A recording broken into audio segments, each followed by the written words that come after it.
Hello students, तो ये है डिसोल्यूशन ऑफ पार्टनरशिप फर्म 2 के इलस्ट्रेशन 2 के एक्सप्लेनेशन का वीडियो, जिसमें हम बात करने वाले हैं preparation of books of accounts under capital deficiency of insolvent partner, Gardner versus Murray judgement. और जब एक पार्टनर इंसॉल्वेंट, और ये क्वेश्चन लिया गया है बुक फाइनेंशियल अकाउंट से, जो कि डॉक्टर एस.के. सिंह सर ने लिखी है। ये है मेरा ब्रीफ प्रोफाइल, और अगर आप मुझसे सोशल मीडिया पर जुड़ना चाहते हैं तो लिंक डिस्क्रिप्शन में दिया हुआ है, वहां से आप जुड़ सकते हैं। तो चलिए शुरू करते हैं इलस्ट्रेशन नंबर 2 को। तो सबसे पहले हम लोग क्वेश्चन पढ़ लेते हैं। Ram, Shyam and Ghanshyam are partner sharing profit and losses in the ratio of 4:2:3 on 1 April 2011 they agreed to dissolve the partnership when their balance sheet was under। ठीक है, इस डेट को उन्होंने फर्म को डिसॉल्व करने का निर्णय लिया, और उस तिथि को बैलेंस शीट जो थी वो इस तरीके से थी। लायबिलिटी के साइड आते हैं हम लोग, तो कैपिटल राम का 72,400, श्याम का 46,200 और घनश्याम का 3,000। क्रेडिटर्स जो थे 13,100 के थे। रिजर्व फंड जो थे वो 12,600 के थे। प्रॉफिट एंड लॉसेस जो थे वो 4,500 के थे। बैलेंस शीट का टोटल 1,51,800 का। एसेट साइड में अगर आए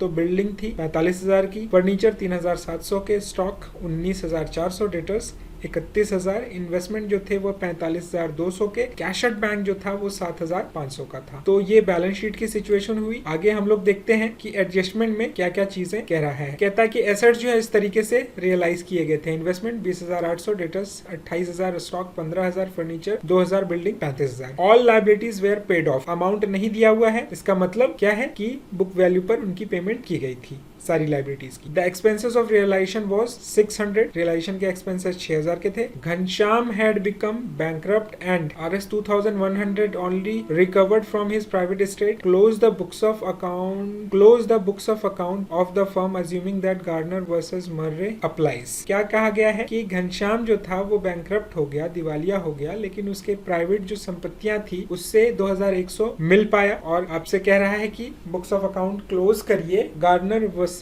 मर्रे रूल को अप्लाई करते हुए। तो चलिए अप्लाई करते हैं और खाते बनाना शुरू करते हैं। तो एज यूजुअल सबसे पहले हम लोग क्या बनाएंगे, रियलाइजेशन अकाउंट बनाएंगे, है ना। रियलाइजेशन अकाउंट ये रहा आपका। सारे जो एसेट्स थे कैश को छोड़ करके वो हम लोगों ने यहाँ पर लिख दिए हैं डेबिट साइड में। जो लायबिलिटी थी एकमात्र एक्सटर्नल 13,100 की, यहाँ पर हम लोगों ने लिख दिए हैं। जो रियलाइजेशन हुआ है वो यहाँ पर लिखा हुआ है टोटल, ये मैंने इसको हाईलाइट भी कर दिया, और इन सब का टोटल है वो 1,08,000 आता है। फिर लायबिलिटीज की यहाँ पर पेमेंट कर दी गई। एकमात्र लायबिलिटी जो कि क्रेडिटर्स थी, और रियलाइजेशन एक्सपेंसेस जो थे वो पेड कर दिए गए 600 रुपए के। और डेबिट एंड क्रेडिट साइड के बैलेंस को जब मैच किया जाता है तो लॉस आ जाता है कितने का, 44,100 रुपए का, जो कि 4:2:3 के रेशियो में इस तरीके से इन पार्टनर्स के बीच में बांट दिया गया है। ठीक है, आई होप कि यहाँ तक आपको कोई दिक्कत नहीं होगी। ये नॉर्मल सी चीजें हैं, आप इसको बहुत अच्छे से जानते हैं। चलिए अब आगे चलते हैं वर्किंग नोट्स में, जो बहुत ही ज्यादा इंपॉर्टेंट है। ठीक है, क्रेडिट बैलेंस डेफिशिएंसी आने वाली है, ये पक्की है। क्यों पक्की है? क्योंकि देखिए कैपिटल जो बैलेंस है घनश्याम का वो कितने का है, 3,000 रुपए का मात्र, और जो लॉसेस है वही आ गए हैं 14,300 के। तो 95% चांसेस हैं कि इसकी डेफिशिएंसी आएगी, और ये बैंकरप्ट भी हो चुका है। तो सबसे पहले हम लोग इसकी डेफिशिएंसी निकालेंगे, वर्किंग नोट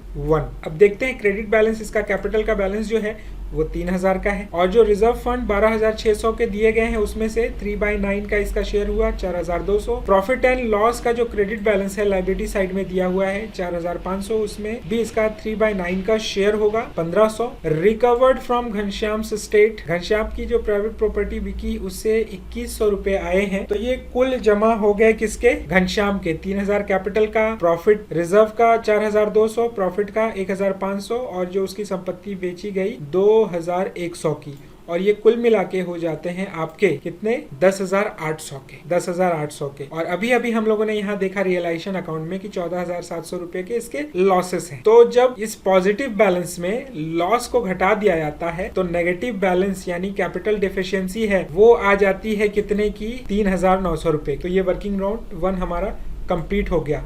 अब इसी का ही तो सारा खेल करना है कि ये 3,900 रुपये बटेंगे कैसे, इसी पर तो विवाद हुआ था गार्डनर वर्सेस मर्रे में। तो अब हम लोग आगे चलते हैं, वर्किंग नोट हम लोगों ने कर ली। अब देखिए इससे पिछले वाले इलस्ट्रेशन में, इलस्ट्रेशन 1 में क्या हम लोगों ने फॉर्मूला अप्लाया था कि जो ओपनिंग बैलेंस ऑफ कैपिटल है सॉल्वेंट पार्टनर्स की, यहाँ पर इनकी ओपनिंग बैलेंस कितनी है 72,400 एंड 46,200। तो इसकी रेशियो निकाल करके और लॉसेस को बांट दिया गया as per Indian partnership act 1932। लेकिन गार्डनर वर्सेस मर्रे क्या कहता है कि डिसोल्यूशन के टाइम पे जो उनकी कैपिटल थी, डिसोल्यूशन के टाइम पे उनकी जो कैपिटल थी उस रेशियो में लॉस को वो शेयर करेंगे। तो आइए अब हम लोग देख लेते हैं कि डिसोल्यूशन से ठीक पहले क्या पोजीशन थी उनके कैपिटल की, और वो वर्किंग नोट 2 हमारा हो जाएगा। यहाँ हम देख लेते हैं। देखिए क्रेडिट बैलेंस 72,400 राम का, श्याम का 46,200 का। शेयर इन रिजर्व फंड, जो रिजर्व फंड पड़ा हुआ है उनमें राम, श्याम, घनश्याम तीनों का शेयर्स है, ये बांट दिए गए हैं 12,600 4/9 किनके, राम के जो कि आते हैं 5,600 और श्याम के 2/9 जो कि आते हैं 2,800। प्रॉफिट एंड लॉस जो 4,500 की है वो 4/9 जो है वो हो जाएगी आपकी राम की, जो कि 2,000 यहाँ पे लिखे हुए हैं, और 2/9 जो है वो हो जाएगी किसकी, श्याम की। 1,000 यहाँ पर आ गए हैं। तो देखिए ये पहले से कैपिटल का बैलेंस जो पड़ा था इसमें से प्रॉफिट हम लोगों ने ऐड कर दिया, और ये 80,000 और 50,000 का कैपिटल इनका माना गया है just before dissolution. Just before dissolution वहां पर हम लोगों ने क्या किया था कि जो ओपनिंग बैलेंस था कैपिटल का, अगर यहाँ इंडियन पार्टनरशिप एक्ट अप्लाई करते या ब्रिटिश पार्टनरशिप एक्ट पुरानी वाली अप्लाई करते, गार्डनर वर्सेस मर्रे रूलिंग को अप्लाई नहीं करते, तो रेशियो किसकी बनती 72,400 की एंड 46,200 की, और जो 3,900 का लॉस है उसको बांट दिया जाता। यहाँ पर वैसा नहीं है, क्योंकि गार्डनर वर्सेस मर्रे के केस में जज साहब ने क्या कहा कि डिसोल्यूशन से ठीक पहले जो कैपिटल उनकी होगी, तो ये जो रिजर्व है ये पहले से रखा हुआ है, ये भी कैपिटल का पार्ट यहाँ पर उस हिसाब से बन जाएगा। प्रॉफिट जो पहले से कमा करके रखी गई थी लायबिलिटी साइड में लिखी हुई है वो भी इनके कैपिटल का पार्ट बन जाएगा, और इस तरीके से इनकी कैपिटल 80,000 और 50,000 आएगी, और उसका रेशियो इस तरीके से यहाँ पर निकलेगा 80,000 is to 50,000 और 8:5। अब देखिए the deficiency of Ghanshyam capital will be shared as under, किस तरीके से 3,900 8/13 2,400, और श्याम किस तरीके से उसको शेयर करेगा 3,900 into 5 divided by 13 1,500। तो ये 3900 रुपये जो घनश्याम के कैपिटल की डिफिशियंसी थी वो राम और श्याम ने शेयर कर ली, किस रेशियो में 8:5 के रेशियो में, जो कि उनका कैपिटल है just before dissolution. I hope यहाँ तक आपको कोई दिक्कत नहीं होगी। अब पार्टनर्स का कैपिटल हम लोग बना लेते हैं, कोई दिक्कत नहीं है। बैलेंस बीडी जितनी थी वो यहाँ पर लिख देते हैं हम लोग 72,400 46,200 और 3,000। यहाँ पर शॉर्ट में मैंने लिख दिया है RSG। अगर मैं पूरा नाम लिखता तो यहाँ पे कॉलम एडजस्ट नहीं हो पाते और दिक्कत होती मुझे, तो इसलिए मैंने शॉर्ट फॉर्म में लिख दिया है, आप समझ लेंगे। तो बैलेंस बीडी हम लोगों ने लिख दी, रिजर्व फंड यहाँ पर बांट दिए तीनों पार्टनर्स के बीच में, प्रॉफिट एंड लॉस यहाँ पर हम लोगों ने बांट दिए तीनों पार्टनर्स के बीच में। अब देखिए जो एक और डिफरेंस आता है वो ये है, देखिए रियलाइजेशन के लॉसेस जो हैं यहाँ पर राम एंड श्याम के 19,600 और 9,800, और एज पर गार्डनर वर्सेस मर्रे रूलिंग रियलाइजेशन के जो लॉस हैं वो सॉल्वेंट पार्टनर्स को कैश में लाने हैं, जो कि इंडियन पार्टनरशिप एक्ट में नहीं थे।